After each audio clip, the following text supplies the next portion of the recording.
If something is too good to be true, then it probably is. I've heard stories of people who during dating or courtship were with someone who showed desirable behavior only to completely change in marriage. There is no telling how hurtful that is. This is particularly true for Christians who hold strong values against divorce. Marriage is a big deal and getting into it is for life, so you need to make the right choice of a spouse. They say the devil you know is better than the angel you don't know. It's preferable to know all about someone's quirks and weaknesses before marriage. That way, you know what you are getting into. You know whether you will be able to support that for a lifetime. Unfortunately, not everyone is being real. There are people who fake having strong Christian values during courtship just to lock someone down. How can I know whether someone is just pretending, you may ask? Is there a way to dictate that? While there is no formula for spotting a pretender, there are certain subtle signs which could probably mean someone is pretending. Before we get into that, give this video a thumbs up and subscribe so that you won't miss more interesting content like this. Here are 6 subtle signs that your partner is pretending. 1. He or she overly agrees with you. Does your partner say yes to whatever you propose? Or do you seem to be on the same page with respect to all of your future plans? That could be a sign that they are willingly giving you what you want just to go down the ice with you. It's certainly possible for 2 people to have the same views and preferences for things like how many kids, where to settle, what church to attend, joint or separate bank account, amongst others. However, it's unlikely for you both to agree on everything. There must be a few differences which you two need to talk about and come to some sort of consensus. You both need to compromise at some point.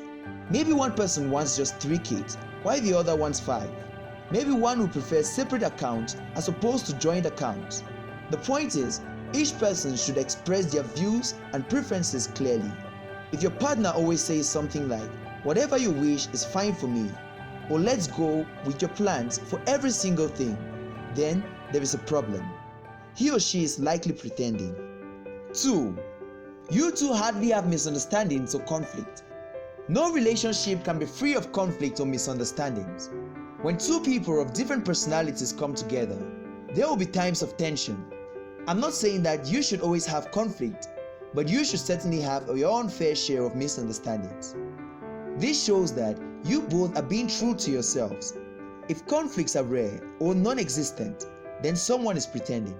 Sooner or later, their true colors will be revealed. Sadly, that could be when you are already married. 3.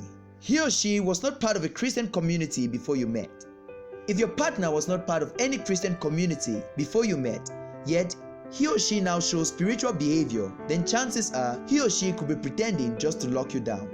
They could be doing that just to please you, knowing that you desire a Christian partner. They have likely not yet given their lives to Christ, or even if they have, they still need time to grow. As Christians, we were meant to thrive with other Christians. If you meet someone who wasn't part of a fellowship, and when you invite the person to your fellowship, suddenly they start showing spiritual behavior, then chances are they are faking it. Personally, it took me a while to start speaking in tongues. Spiritual growth doesn't just happen overnight. It takes time. While it's good to lead your partner to Christ, it's also good to be sure that they are actually being authentic with their spiritual growth. 4. He or she keeps giving reasons why they can fellowship in your community. If you keep inviting your partner to attend your fellowship meetings, and for some reason they keep putting it off, then chances are they are not being real with you. It's similar to the previous point. Any Christian who is real with their spiritual life should value fellowship with other brethren. 5. He or she doesn't have a spiritual leader they submit to. It's true that some people may have genuinely not been aware of the need to have a spiritual leader before they met you. However, if you advise your partner to connect with the spiritual authority, yet they seem not to take the issue seriously, then chances are they are faking it. Every Christian needs a leader to help with spiritual growth. Being accountable to someone really keeps you on track. Your partner should have a leader who he or she submits to, someone that can sit them down and talk to them. This is particularly useful in times of conflict in your relationship. Someone that you can report them to and they will listen and adjust their behavior. If such a person is absent, then think twice before going any further. 6. He or she treats family poorly, yet treats you well. This is a huge one. I mean, if your partner isn't nice with family, then why would he or she be nice with you? The way someone treats family is how he or she would treat the spouse, who will eventually become family too. Let's say you two are having some time alone, and suddenly he gets a call from his mother, and then he speaks to her in an unpleasant manner, and immediately after, he continues talking with you like nothing happened. It's possible to have an issue with family from time to time, and things could even get heated. But if that happens frequently, then there is a problem. If they are being nice with you but not with their loved ones, then there is something not right, and you better get to the bottom of that. Better still, run for the hills. Those were 6 subtle signs that you could be dealing with a pretender. Again, these signs are not a guarantee that the person is pretending, but you should definitely not ignore any of them if they show up.